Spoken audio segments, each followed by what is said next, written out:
I don't know about you guys, but when I was going through this massive transformational project with this organization called Meyer, that's a $3.2 billion retail giant. Now, I was appointed as the director of supply chain. Now, can you imagine 1.2 million SKUs? And the mandate was to take this broken organization and turn this around to make it a world class operation. And we were asked to go take on a lot of projects. Now, everyone said, Prakash, this is suicidal. This is actually going to be that you'll be failing because this is something that is too daunting and this is not your cup of tea.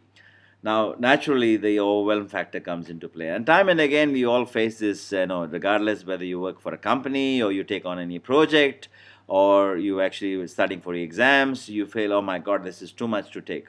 So when you look at it from a holistic perspective, you have this huge wall of uncertainty because that's what usually the overwhelm factor is. Huge wall of uncertainty, and you can't see the wood from the forest. But the trick is to actually look at it from a helicopter perspective because instead of taking the elephant full on, you you chunk it down.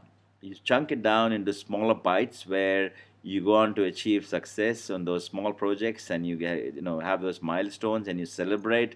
And because progress drives motivation, because we all need to be motivated from time to time. And if you have this big elephant, if you look at it from a holistic perspective, then you say, oh my God, it's too big a project, I can't handle this.